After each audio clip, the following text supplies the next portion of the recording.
I was driving and, as always, listening to what was coming through and coming up.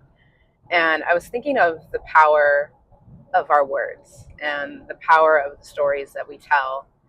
And, I think, especially in the society that at least I've grown up in, um, we attribute a heavy story to having more value.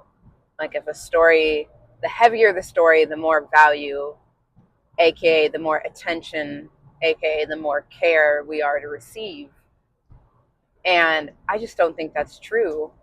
It makes me think of, like, on a money scale, right? Like, just because your pockets are heavier doesn't mean you have more money. Like, your pockets could be filled with pennies, and the $100 bill weighs a lot less. So yeah, I was just thinking about the power of our words, the power of our story. And if your story isn't, sorry, that license plate says 222, it's magic. If your story doesn't excite you, if your story doesn't lighten the load, doesn't enlighten you, who is it serving? It's not serving you. And the sympathy that we receive from other people doesn't, first of all, it's sympathy, not empathy. So it doesn't make us feel any better. And two, this idea that we only receive help if we're struggling, I think, is like the worst narrative we can have. uh, Not to say that we don't struggle, but I think that we're worthy of receiving help, even when we're doing good, even when our story isn't heavy, because that's what true community is. Like, we want to uplift each other, not only when we're on the ground pummeled. Like why do we got to let it get to that, to support each other? So yeah, I was just thinking about that. I was thinking about the power of our words, the power of our stories.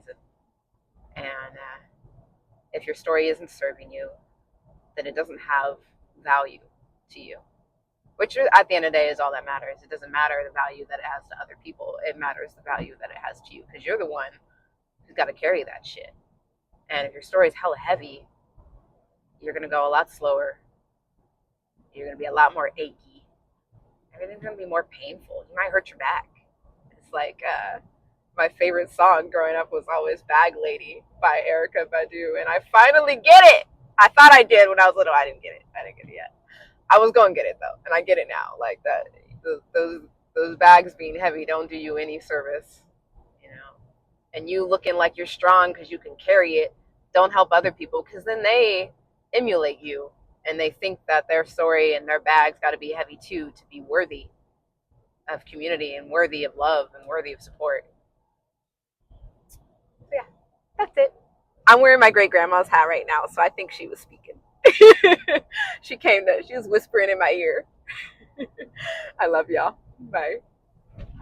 I had another thought right as I signed off, and I was just thinking of examples of, why we feel like our story has to be hard. And, you know, when we commit to things, whether that be the 9 to 5 work or a party or whatever the thing is, like, we feel this urge to, like if we tell them the truth that we're burnt out, or that we mishandled our finances, or we fucked up our schedule, or we just we just fucked up, because that's what we do as humans. We fuck up shit because we're not computers. We're not perfect.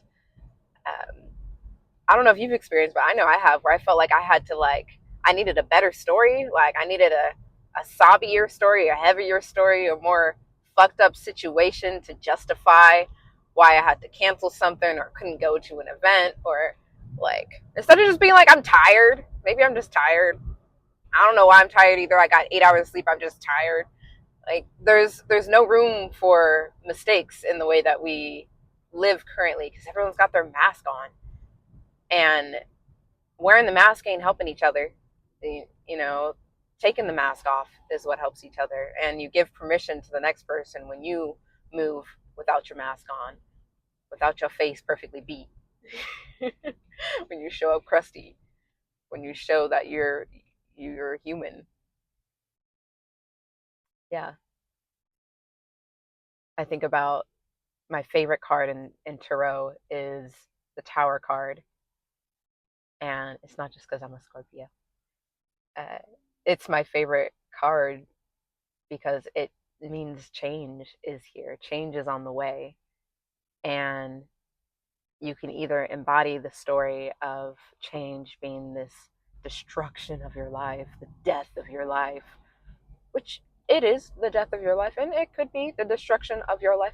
But once again, the power of words, like, what if it's the transformation of your life and the rebirth of your new one? And your new life requires a whole nother person. You know, the current you doesn't fit the bill for what you're trying to manifest in. So things falling apart, typically a good thing. Should you see it that way? Should you choose to see it that way? And you don't have to wait until the tower crumbles under you. You are allowed to jump off when you feel the quakes, when you see the cracks. No one said you had to wait. Yeah.